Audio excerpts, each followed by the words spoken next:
Antes de virar um fenômeno no YouTube, Caio Dell'Acqua era só o operador de som do Arthur Petri. O cara que ficava no fundo do estúdio, que ninguém notava, que mal aparecia nas câmeras. Mas em poucos anos, ele saiu da cadeira técnica, foi cancelado, viralizou, explodiu e hoje vive algo que quase ninguém desse meio conseguiu: virar maior do que o lugar onde começou. Essa é a história de ascensão de Caio Dell'Acqua. Sim, ela passa diretamente pelo nome de Arthur Petri. Você provavelmente já viu esse cara na tela do seu YouTube, andando pelo centro de São Paulo, entrevistando todo tipo de esquisito possível, entrando em bares suspeitos, falando com metaleiros, motoclubes, pichadores e toda a gente que a mídia tradicional não está nem um pouco interessada. Mas o que pouca gente se lembra é que Caio de Bagos, até pouco tempo atrás, era quase invisível na internet. Uma vez a Bia cantou isso num Tarja. Eu lembro até hoje, ela falou assim: acho que o Caio vai ser mais famoso que o Petri. E aconteceu, né? Aconteceu, né?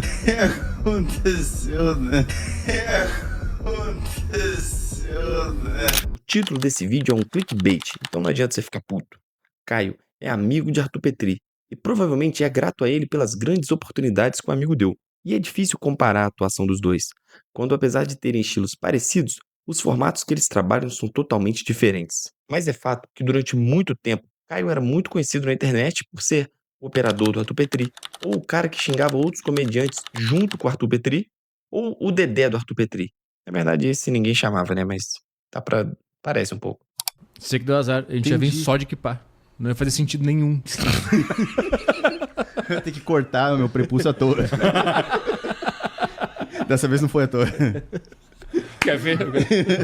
Eu dou uma de Bolsonaro aqui. Faz que o Bolsonaro mostra o prepúcio. Essa cadeira é 15 amaldiçoada. segundos mostrando meu prepúcio aqui. O cara joga uma pele no meio da mesa. Um chicletinho assim.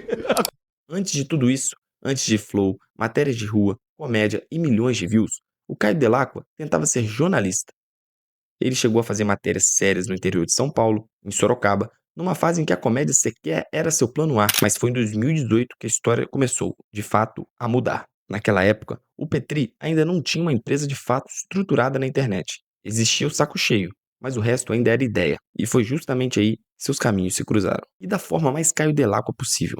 Em um show underground no Tatuapé, em São Paulo, Caio estava completamente bêbado e acabou conhecendo o Petri. E o Petri gostou dele, o que é muito improvável e difícil, visto o histórico de interações sociais do Petri. Um ano depois, o Petri precisava de um editor de vídeos. Caio até tentou enviar o currículo, mas era ruim, bem ruim. Felizmente, o destino resolveu ajudar, e o Petri começou também a precisar de um operador de som para o seu novo podcast, A Deriva. E naquele momento, ele lembrou daquele cara do show, lá atrás, completamente bêbado, no show do Petri Raiz, no underground do Tatuapé. E aí isso foi 2018. Foi 2018, o show aqui no Tatuapé. Isso. Veio depois Itapura Lounge Beer. E aí, menos de 2 anos depois, a gente já tava trabalhando junto, porque você precisava de um operador. Você estava gravando seu podcast no Flow, aqui em São Paulo. Você precisava de um operador. E aí eu falei, eu entendo um pouquinho disso aí. Eu divulguei, eu acho que no meu Instagram ou no programa, que eu tava atrás de alguém pra trabalhar. Você divulgou, acho que no Instagram. Na verdade, você precisava de um editor de vídeo. E aí eu mandei meu currículo de editor de vídeo e era péssimo. Tipo, não tinha experiência nenhuma. O Brunão ganhou essa Competir com o Brunão é foda. Que tá com a gente até hoje. Aí eu não sei como que eu pesquei que você precisava de um operador. Acho que era porque você tava no Flow e tal. Agora, Caio fazia parte oficialmente do A Deriva Podcast, um dos podcasts que mais ficou famoso no Brasil naquela época pós-pandemia. O canal chegou a bater mais de 40 milhões de visualizações e entrevistou nomes famosos como Rafinha Bastos e Danilo Gentili. Mas acima disso, contou histórias que até então eram desconhecidas e revelou nomes que mais tarde ficariam conhecidos pelo público e hoje são famosos justamente por sempre estarem em podcasts. O A Deriva foi o primeiro a fazer isso. Nesse momento, Caio já contava histórias aleatórias e inusitadas, mas apenas como coadjuvante. E assim, nem dá pra falar que ele não deu a vida nesse projeto, né? Já que ele literalmente morou no estúdio. Cara, o Caio, pra você que tá ouvindo a gente aí, o Caio, ele surge nas nossas vidas porque o Arthur Petri começou a fazer o A Deriva lá na outra casa que a gente tava, e eu tô falando de 2021, né? Não, 2019, pô. Era na primeira. 2019, verdade. 2019. Aí, verdade. Aí depois, quando a gente se mudou, né? Que fomos pra uma outra casa um tanto maior e uma galera meio que ficava lá. Caio das Putas foi morar lá, tá ligado? E aí, quando eu fui ver, o Caio das Putas tava morando lá, tá ligado? Eu, cara, o moleque tá morando aqui, viado. Eu pedi pra você pra morar Então, lá. pois é. Então, essa história inteira faz parte da identidade do Caio das Putas. Durante esse período, Caio trabalhou muito procurando seu próprio estilo e sua marca registrada. O público já gostava da sua persona. Era meio maluca, meio desbocada, cara que falava qualquer coisa, estava sempre meio bêbado, mas faltava consolidação. Por isso, foram vários projetos, como em 2020, quando ele estrelou o podcast Burrocracia. Esse projeto foi feito 100% por ele, mas parecia muito um spin-off dos programas que o próprio Petri fazia. E sim, isso acontece. O Petri era a referência que o Caio tinha. Ele começou a ganhar mais destaque, participando dos podcasts do Saco Cheio TV, não só mais com apenas um operador. No próprio A Deriva, era comum ouvir a voz dele e seus comentários durante as entrevistas. Hoje em dia, vários podcasts fazem isso.